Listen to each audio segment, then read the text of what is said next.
नाका लगा लगा करके, स्पेशल ट्रेनें लगा करके उनको भेजा गया कि जाके वोट दो। तो वो वोट जो बिहार का जो ये जनादेश है, उसमें न कहीं तेजस्वी यादव जी फेल हुए हैं, न महागठबंधन फेल हुआ है। फेल हुआ है तो लोकतंत्र फेल हुआ है, फेल हुआ है तो इलेक्शन कमीशन भारत सरकार फेल हुआ है। किसी भी तानाशाही व्यवस्था का एक चरम होता है, उस चरम के बाद उस पर विद्रोह होता ही है। तो अब बीजेपी उस मुकाम पर पहुंच गई है, अपने नाजी सर का पानी जो है ऊपर से बह रहा है। अब वही स्थिति बन गई है। नमस्कार, आप देख रहे हैं काशी उजाला न्यूज। बिहार का चुनाव अभी हाल ही में बीता है। बिहार में जो कहते थे कि जो हॉट सीट है, हॉट सीट पे क्या खेल हुआ है, एनडीए ने खेल किया है। तो बीजेपी इतनी ज़्यादा सीटें कैसे जीत गई, जहां पे तेजस्वी यादव जी और इंडिया गठबंधन के नेता राहुल गांधी, जो कांग्रेस पार्टी के नेता माने जाते हैं, उन्होंने भी बहुत मेहनत किया था वोट चोरी को लेकर के। तो इतनी बड़ी जो तादाद में 1,12,00,000 लोगों की संख्या, जो वोट प्रतिशत था, इतने लोगों के वोट देने के बावजूद भी सबसे पिछले रैंक पे चले गए। और जो वोट का जो शेयरिंग एनडीए का था, वो सबसे हाईएस्ट में हो गया। तो इसी बात को जानने के लिए समाजवादी पार्टी के प्रदेश सचिव माननीय सुभाष राजभर जी से हम बात करने जा रहे हैं। बहुत बहुत स्वागत है सर। बहुत बहुत स्वागत है आपका और आपके दर्शकों का। सर, बिहार में तो जब तक ईवीएम नहीं खुला था तो तेजस्वी यादव जी मुख्यमंत्री बन रहे हैं, तमाम बातें निकल करके आ रही हैं। जैसे ही ईवीएम खोल करके उसकी काउंटिंग शुरू हुई, धड़ाम से उनका शेयर गिर गया। ऐसा क्यों, क्या हुआ? देखिए, वहाँ का जो इलेक्शन था ना, वो फिक्स था। जैसे क्रिकेट मैच फिक्स होता है ना जी, कौन जीतेगा कौन हारेगा। तो चुनाव के पहले जब प्रचार हो रहा था, तो प्रचार के समय ज़मीन पर आपको कुछ और दिख रहा होगा। साफ साफ झलक रहा था कि महागठबंधन की सरकार बनेगी। लेकिन चूंकि Bharatiya Janata party central government में है, सारे जितने भी वैधानिक संस्थाएं हैं सबको कोलैप्स कर दिया है। और उसमें सबसे ज़्यादा इम्पोर्टेंट बात है कि जो भारतीय निर्वाचन आयोग के जो मुख्य आयुक्त का काम होता है, चुनाव को पारदर्शी रूप से कराना और पारदर्शी वातावरण देना, जिससे पार्टियां आदर्श आचार संहिता का पालन करते हुए चुनाव लड़ें। लेकिन बिहार में चुनाव आयोग जो है भारतीय जनता पार्टी का पूरी की पूरी समर्थन कर रहा था, उनकी सरकार बनवाने में मदद कर रहा था। ये लोकतंत्र की हत्या है। लोकतंत्र, देखिए, भारतीय जनता पार्टी जब से आई है, सबसे ज़्यादा अटैक लोकतंत्र पर, हमारे भारत देश की डेमोक्रेसी पर हुआ है। और ये लोकतंत्र हमारे भारत की आत्मा है, तो हमारे भारत की आत्मा को मारा जा रहा है। समझ रहे हैं कि नहीं? वो बिहार का जो जनादेश आया है, वो बिहार के अवाम का जनादेश नहीं है, वो जनादेश है इलेक्शन कमीशन का जनादेश है। वो ज्ञानेश कुमार गुप्ता जी का, हाँ, पूरा का पूरा उनका जनादेश है। सुनने में आया है सर कि विश्व बैंक से लोन लेकर के लोगों को पैसा दिया गया है। अब हालांकि जितना इन्होंने जीएसटी लगा दिया था, जीएसटी लगाने के बाद विदेश से लोन लेने की ज़रूरत ही नहीं थी। लेकिन इसके बावजूद आप देखे होंगे कि जब से भारतीय जनता पार्टी की सरकार बनी है, जो विदेशी कर्जा था उस समय जब इनको सत्ता सौंपी गई थी, और आज उस कर्ज में कम से कम 39 पॉइंट कुछ तक इजाफा हो गया है। मैं यही कहना चाह रहा हूँ। तो ऐसे में कोई आश्चर्य की बात नहीं है कि ये विश्व बैंक से लिए होंगे। हालांकि इसका मेरे पास कोई प्रमाणित प्रमाण नहीं है। मैं कहना चाह रहा हूँ कि जब कोड ऑफ कंडक्ट लागू हो गया, तो उसके बाद ये पैसा जब जा रहा था जीविका दीदी के नाम पर, उसको क्यों नहीं रोका गया? पहले 21 लाख लोगों को भेजा गया, फिर 20 लाख लोगों को भेजा गया, फिर 20 लाख लोगों को। तो एक महिला को मिला, दूसरे को नहीं मिला, तो बगल वाले से वो कही कि हमको तो नहीं आया।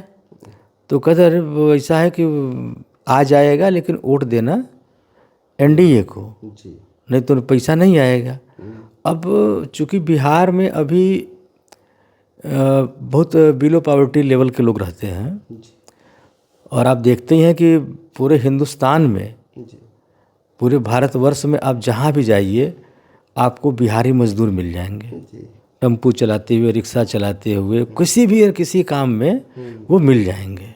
तो एक तो चूँकि जो देखिए उसमें हम उनका दोष नहीं देते हैं, क्योंकि जो भूखा और नंगा होता है उसको अगर बहुत बढ़िया उपदेश अमृत वाणी सुनाएंगे तो वह उपदेश अमृत वाणी नहीं सुनेगा, वो सिर्फ उसको दिमाग में भोजन रहेगा। तो वहाँ 10,000 रुपया उसको भोजन दिख रहा था। और सबसे इम्पोर्टेंट बात कि जब सेकेंड फेज का कोविड-19 का इन्होंने लगाया था लॉकडाउन, यहीं बिहार के वो मजदूर गुजरात से, महाराष्ट्र से, तमाम स्टेटों से पैदल आ रहे थे। तब उनके लिए कोई स्पेशल ट्रेन या बसें नहीं चलाई गई, लेकिन चुनाव जीतने के लिए बाकायदे बीजेपी का पट्टा लगा करके स्पेशल ट्रेनें लगा करके उनको भेजा गया कि जाके वोट दो। तो वो वोट जो बिहार का जो ये जनादेश है, उसमें न कहीं तेजस्वी यादव जी फेल हुए हैं, न महागठबंधन फेल हुआ है तो लोकतंत्र फेल हुआ है तो इलेक्शन कमीशन भारत सरकार फेल हुआ है। और यही स्थिति रही, कभी कांग्रेस ने भी ऐसी स्थिति पैदा की थी। अच्छा। जब देखिए किसी भी गुनाह का, किसी भी तानाशाही व्यवस्था का एक चरम होता है, उस चरम के बाद उस पर विद्रोह होता ही है। तो अब बीजेपी उस मुकाम पर पहुंच गई है, अपने नाजी सर का पानी जो है ऊपर से बह रहा है। अब वही स्थिति बन गई है कि पूरे भारत देश में, जैसे उस समय लोहिया जी, कर्पूरी ठाकुर जी, तमाम लालू यादव जी, मुलायम सिंह यादव जी, हमारे बनारस के खुद जो थे लोक बंधु राजनारायण जी, तमाम ऐसे लोग देखेंगे कि उस समय सारे बड़े नेताओं को जेल जाना पड़ा, लेकिन जेल गए, आपातकाल लगा, लेकिन अंततः क्या हुआ, वो सरकार गिरी, परिवर्तन आया। उस समय जो होता था उसमें बैलेट भी बदल दिए जाते थे। अच्छा। ट्रक के ट्रक बैलेट बदल दिए जाते थे, और आज यहाँ ईवीएम बदल दिए जाते हैं। सिस्टम वही है सर, सिस्टम वही है। तो कुल मिला जुला के ये अगर डेमोक्रेसी को बचाना है तो यह जिम्मेदारी सिर्फ जनप्रतिनिधि या विपक्ष के नेताओं का नहीं है, ये अवाम और आम जनता का भी सवाल है। आज हमारे युवा, किसान, छात्र, नौजवान कितने परेशान हैं, इस पर भारतीय जनता पार्टी की सरकार, चाहे केंद्र की हो चाहे स्टेट की हो, बोलती नहीं है। मौन क्यों है सर? ये सब बातें कि जब उठती हैं तो मौन क्यों हो जाती है सरकारें?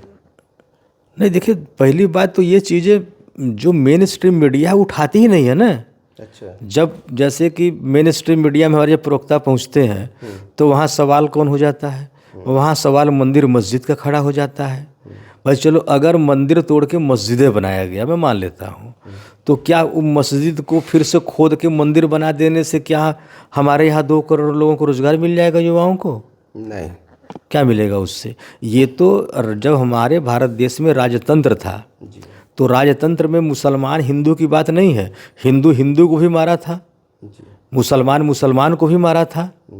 राजतंत्र में ही होता था, 50 गला काट के लोग सुल्तान की गद्दी पर बैठते थे। तो ये चीज़ें रही हैं, और क्या आज वर्तमान में नहीं हो रहा है? क्या ये बिहार का जो चुनाव हुआ, ये सर कलम नहीं किया गया क्या? ये भी लोकतंत्र का सर कलम किया गया, वहाँ के अवाम के जनादेश का सर कलम किया गया। तो ये, लेकिन बीजेपी जो है सेंटिमेंट, वो भी धार्मिक सेंटिमेंट, क्योंकि देखिए धर्म एक ऐसा भाव होता है जहाँ पर जाकर के लोग एकदम से एक हो जाते हैं, एक बिंदु पर खड़े हो जाते हैं, चाहे अमीर हो गरीब हो। तो इन लोगों ने बहुत अच्छे से नब्ज पकड़ लिया है कि हम कुछ नहीं करेंगे, सिर्फ और सिर्फ हिंदू मुसलमान करेंगे, भारत पाकिस्तान करेंगे, और ये सब भूल जाएंगे बाकी चीज़ों का कि हमने कहा था कि इतने हाईटेक सिटी बनाएंगे, 2 करोड़ सरकारी नौकरी देंगे, तो 2 रोजगार का सृजन करेंगे, तो वो सब जनता भूल जाती है। ठीक है, तो है कि जनता जागरूक नहीं है, बहुत जागरूक जनता है। जनता जागरूक है, वो वोट दे रही है, पर जो वोट देने का, मतदान का जो संविधान में जो लिखा गया है व्यवस्था कि गुप्त और प्रत्यक्ष मतदान होना चाहिए, जो मतदान होगा गुप्त और प्रत्यक्ष होगा। कहने का तात्पर्य कि जब आप पर्दे के पीछे जाकर के मतदान करते हैं तो वो गुप्त होता है, और प्रत्यक्ष कैसे होगा, जैसे कि ईवीएम में आप बटन दबाते हैं तो मिरर में दिखता है। मान लीजिए आपने साइकिल को वोट दिया, साइकिल का बटन दबाया तो मिरर में साइकिल दिखेगा, पर वो मिरर में दिखेगा, और जहाँ असली उसका निशान पड़ रहा है वो साइकिल पर पड़ रहा है, कमल के फूल पर पड़ रहा है, ये आप नहीं देख पा रहे हैं, तो ये प्रत्यक्ष नहीं हुआ। प्रत्यक्ष का मतलब ये होता है कि आप वो कागज़ का बैलेट पेपर ले करके आप मारें, पर्दे के पीछे मारेंगे तो गुप्त हो जाएगा, फिर सामने देख के मारेंगे तो प्रत्यक्ष हो जाएगा। तो गुप्त और प्रत्यक्ष मतदान की परंपरा है, और बहुत जल्दी ऐसे आप देखेंगे बड़े बड़े तानाशाह नहीं रहे हैं, और ये लोग भी नहीं रहेंगे। अभी एनालिसिस चल रही है, चूँकि पूरे विपक्ष महागठबंधन बिहार के चुनाव में कैंपेन किया, लोग तो सर कोर्ट का सहारा लेने जा रहे हैं। कोर्ट का सहारा लेने जा रहे हैं, पर कोर्ट की स्थिति वर्तमान में आपने देखा होगा कि आप उच्च न्यायालय और सर्वोच्च न्यायालय की बात छोड़ दीजिए, आप सिविल न्यायालय में भी आप नहीं समझ पाते होंगे कि ऑनरेबल जज कैसे आते हैं कैसे जाते हैं, कभी दिखाई पड़ते हैं? मेन पब्लिक डोमेन में कभी वो दिखाई नहीं पड़ते हैं। लेकिन भारतीय जनता पार्टी में एक सब नारा लगाते हैं कि मोदी है तो मुमकिन है, तो वो हुआ नहीं था क्या? 5 या 6 सर्वोच्च न्यायालय के, सुप्रीम कोर्ट ऑफ इंडिया के जज आकर के प्रेस में बयान जारी किए थे कि हम लोग दबाव में जी रहे हैं। तो जिस भारत जैसे डेमोक्रेटिक देश में, जहाँ जब न्यायपालिका, जिसको कि बाबा साहब भीमराव अंबेडकर ने संविधान में फुल्ली ऑटोनॉमस व्यवस्था दिया कि सरकार का इसमें रत्ती मार भी कोई इनका जो है नहीं प्रभाव रहेगा, नो इफेक्ट ऑफ गवर्नमेंट, कुछ भी नहीं कर सकता गवर्नमेंट, लेकिन उनको भी इन किन प्रकार करके दबाव बनाया जाता है। तो इसलिए जजेज भी आज के तारीख में ऐसे गवर्नमेंट बनाने बिगाड़ने के मुद्दों पर जुडिशरी है वो भी कहीं न कहीं से दबी हुई है। इसलिए मैं बहुत आशान्वित नहीं हूँ। कोर्ट जाएंगे और चुनाव 5 साल के लिए हुआ है, 5 साल कोर्ट में मुकदमे चलते रहेंगे, टेन्योर ख़त्म हो जाएगा।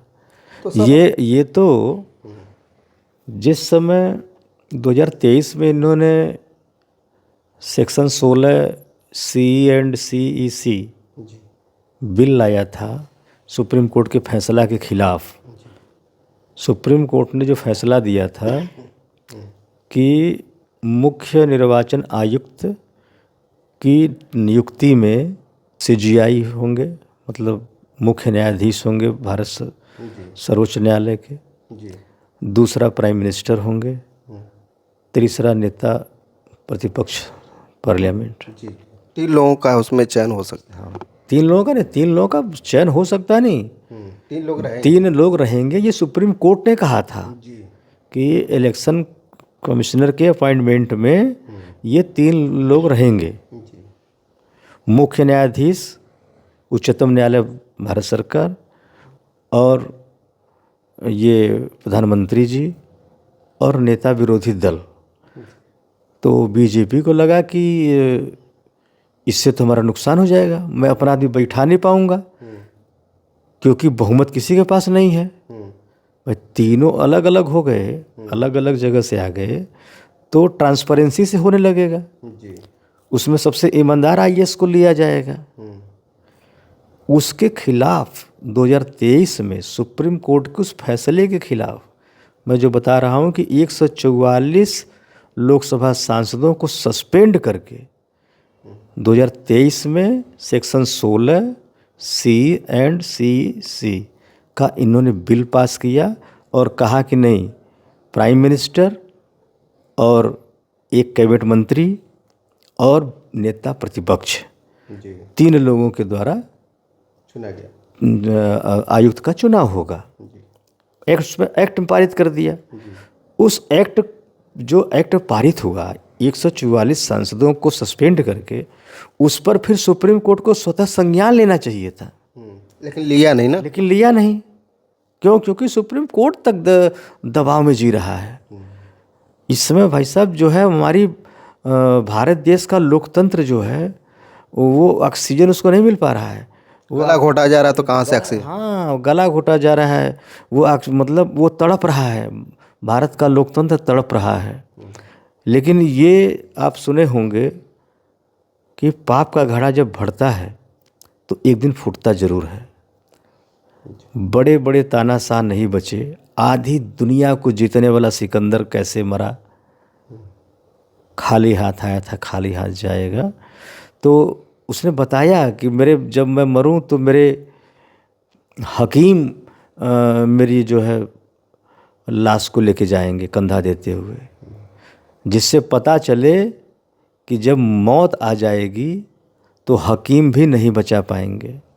दूसरा उसने कहा था कि मेरे दोनों हाथ तो बाहर रखना खोल करके, जिससे लोग देखें कि सिकंदर, आधा दुनिया जीतने वाला वो सिकंदर जा रहा है, खाली हाथ जा रहा है।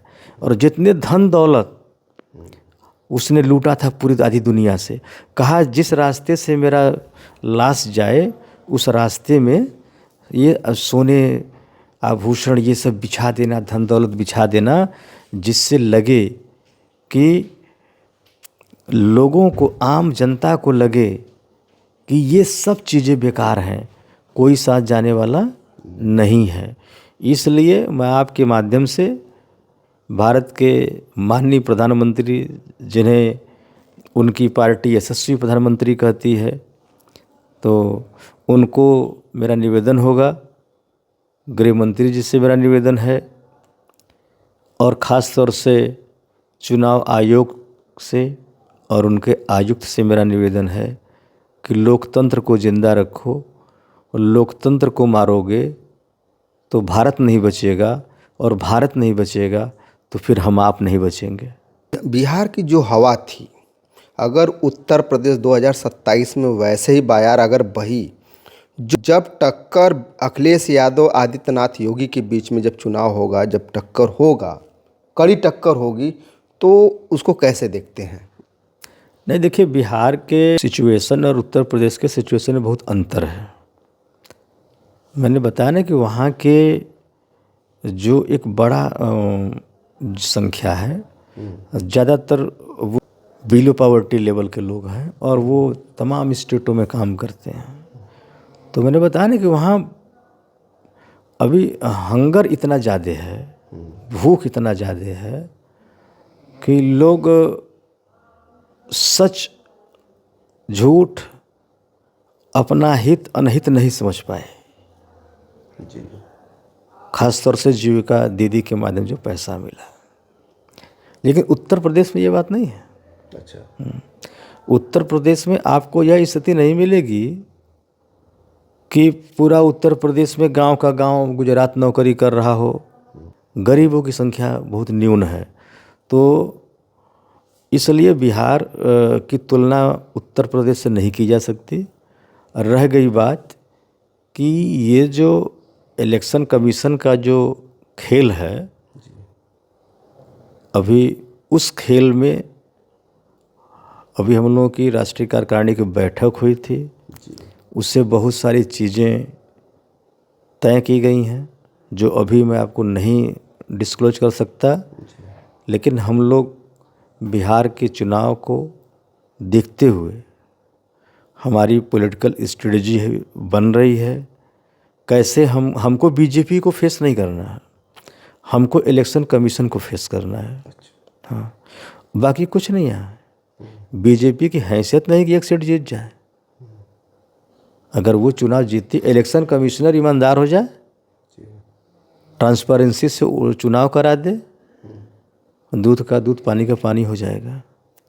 तो हम लोग इलेक्शन कमिश्नर से कैसे लड़ेंगे, इलेक्शन कमीशन से कैसे लड़ेंगे, उस पर हम लोग काम कर रहे हैं। ठीक है सर, बहुत बहुत धन्यवाद सर। अभी हमारी बातें हो रही थी माननीय सुभाष राजभर जी से। इनके विचार आपको कैसे लगे हमें कमेंट बॉक्स में लिख करके ज़रूर बताइएगा। और इस वीडियो को ज़्यादा से ज़्यादा शेयर कीजिए, सब्सक्राइब कीजिए। फिर मिल लेंगे नए वीडियो के साथ, तब तक के लिए नमस्कार।